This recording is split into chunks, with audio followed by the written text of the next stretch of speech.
JEE mains పరీక్షలకు సంబంధించి మరింత సమాచారం మా ప్రతినిధి రమ్యకృష్ణ ప్రత్యక్ష ప్రసారం ద్వారా అందిస్తారు.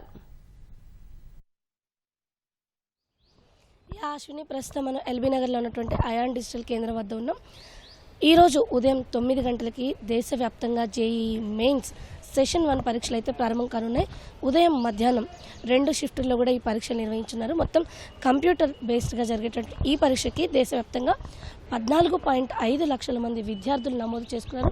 ఒక్క తెలుగు రాష్ట్రాల నుంచి దాదాపు 1,00,000 మంది విద్యార్థులు పరీక్షకు హాజరయ్యే అవకాశం ఉన్నట్టుగా తెలుస్తుంది. ఈ నేపథ్యంలోనే తెలుగు రాష్ట్రాల్లో గతేడాదితో పోలిస్తే ఈసారి పరీక్షా కేంద్రాల సంఖ్యను సైతం పెంచడం జరిగింది. అటు ఆంధ్రప్రదేశ్లో చూసినట్లయితే కనుక మొత్తం 30 ప్రాంతాల్లో ఈ పరీక్ష నిర్వహించున్నారు. అనంతపురం, భీమవరం, చిత్తూరు, ఏలూరు, గుంటూరు, కడప, కాకినాడ, కర్నూలు, నెల్లూరు, ఒంగోలు, రాజమహేంద్రవరం, శ్రీకాకుళం, తిరుపతి, విజయవాడ, విశాఖపట్నం, విజయనగరం, నర్సరావుపేట, ప్రొద్దుటూరు, సూరంపాలెం, మచిలీపట్నం, నంద్యాల, తాడేపల్లిగూడెం, వీటితో పాటుగా అదోని, అమలాపురం, మదనపల్లి, మార్కాపురం, పుత్తూరు, రాయచోటి, తాడిపత్రి, తిరువూరులోనూ పరీక్షా కేంద్రాలు నిర్వహిస్తున్నారు. ఇక తెలంగాణ విషయానికి వస్తే మొత్తం 14 కేంద్రాల్లో ఈ పరీక్ష నిర్వహిస్తున్నారు. అందులో హైదరాబాద్ మెయిన్ కాగా దీంతో పాటు కరీంనగర్, ఖమ్మం, మహబూబ్ నగర్, నల్గొండ, వరంగల్, నిజామాబాద్, సూర్యాపేట, సిద్దిపేట, జగిత్యాల, కొత్తగూడెంలో ఈ పరీక్షా కేంద్రాలు అయితే ఉన్నాయి. వీటితో పాటుగా అటు ఆదిలాబాద్, కోదాడ,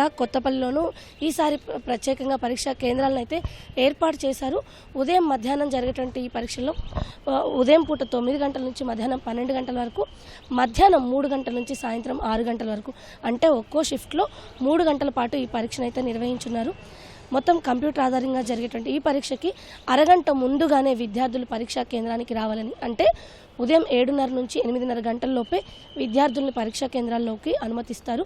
8:30 గంటల తర్వాత ఎవరిని పరీక్షా కేంద్రంలోకి అనుమతించబోము అని చెప్పేసి ఇప్పటికే స్పష్టంగా ఎన్టీఏ అయితే ప్రకటించడం జరిగింది. ఈ మేరకు అడ్మిట్ కార్డుల పైన కూడా ప్రత్యేకంగా ప్రకటించడం జరిగింది. ఇక విద్యార్థులు ఎవరైతే వస్తున్నారో పరీక్షకు హాజరయ్యేందుకు వాళ్ళు తప్పనిసరిగా అడ్మిట్ కార్డుని జిరాక్స్ తీసుకొని దానిపైన వాళ్ళ వేలిముద్ర వేయడంతో పాటుగా ఫోటోని స్టిక్ చేయాల్సి ఉంటుంది. ఇక అదనంగా మరో 2 ఫోటోలు సైతం పరీక్షా కేంద్రాలకు తీసుకురావాలి అని చెప్పేసి కూడా అంటే స్పష్టం చేసింది. దీంతో పాటుగా ఈ విద్యార్థులు ఎవరైతే పరీక్షకు రిజిస్టర్ చేసుకునే సమయంలో ఇచ్చినటువంటి ఏదైతే ప్రభుత్వ గుర్తింపు పొందినటువంటి ఐడి కార్డు ఉందో దాన్ని మాత్రమే తీసుకొచ్చి ఇక్కడ సబ్మిట్ చేయాల్సి ఉంటుంది.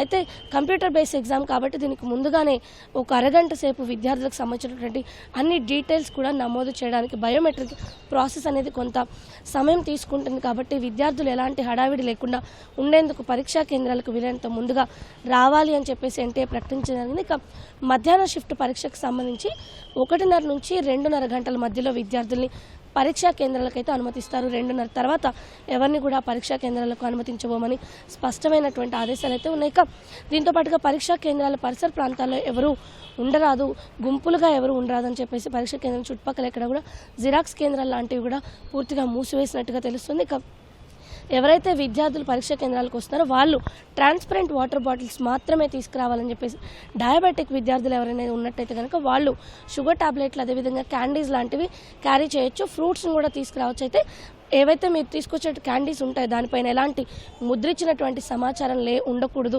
అలాంటి వేటిని కూడా పరీక్షా కేంద్రంలోకి అనుమతించే ప్రసక్తే లేదని చెప్పేసి స్పష్టంగా అడ్మిట్ కార్డులపైన ఉంది. కాబట్టి విద్యార్థులంతా కూడా ఈ నియమాల్ని తప్పనిసరిగా పాటించాలి అని చెప్పేసి ఎన్టీఏ తెలిపింది. ఎవరైతే మాల్ ప్రాక్టీస్కి పాల్పడినట్లయితే కనుక వారిపైన కఠినమైనటువంటి చర్యలు తీసుకుంటామని కూడా స్పష్టంగా తెలియజేసింది. ఇక వీటితో పాటుగా ఎలాంటి జామెట్రీ మెటీరియల్స్ని కూడా పరీక్షా కేంద్రంలోకి అయితే అనుమతించడం లేదు. అటు సెల్ ఫోన్లు కావచ్చు, వాచ్ లాంటి ఎలక్ట్రానిక్ పరికరాలను కూడా ఎట్టి పరిస్థితుల్లోనూ అనుమతించడం లేదు. ఇక మధ్యాహ్నం జరిగేటువంటి పరీక్షకు సంబంధించి కూడా విద్యార్థులు ముందుగానే పరీక్షా కేంద్రాలకి రావాలని చెప్పి స్పష్టం చేస్తారు. ఇక ఈ రోజు నుంచి ఈ నెల 29వ తారీఖు వరకు కూడా ఈ యొక్క జేఈ మెయిన్స్ పరీక్షలు అయితే జరుగుతున్నాయి. దేశవ్యాప్తంగా ఎన్ఐటీలు, ఐఐటీలు వీటిలో విద్యార్థులకు సంబంధించి బీటెక్, బీఆర్ వంటి ఏవైతే కోర్సులు ఉంటాయో వాటిల్లో సీట్లను భర్తీ చేసేందుకు జేఈ మెయిన్స్ అయితే ప్రతి సంవత్సరం ఎన్టీఏ నిర్వహిస్తుంది. ఈ జేఈ మెయిన్స్ 2 సెషన్లుగా జరుగుతుంది. ప్రస్తుతం తొలి సెషన్ అయితే ప్రారంభమైంది. ఈ 2 సెషన్లో కూడా అత్యుత్తమ ఫలితాలు సాధించిన వాళ్ళు జేఈ అడ్వాన్స్కి అయితే అర్హత సాధిస్తారు. ఇక ఈ రోజు ఉదయం 9 గంటలకు మరి కాసేపట్లో జేఈ మెయిన్స్ సెషన్ 1 పరీక్షలు అయితే ప్రారంభం కానున్నాయి. ఇది మొత్తంగా అశ్విని ఇక్కడ తాజా పరిస్థితి.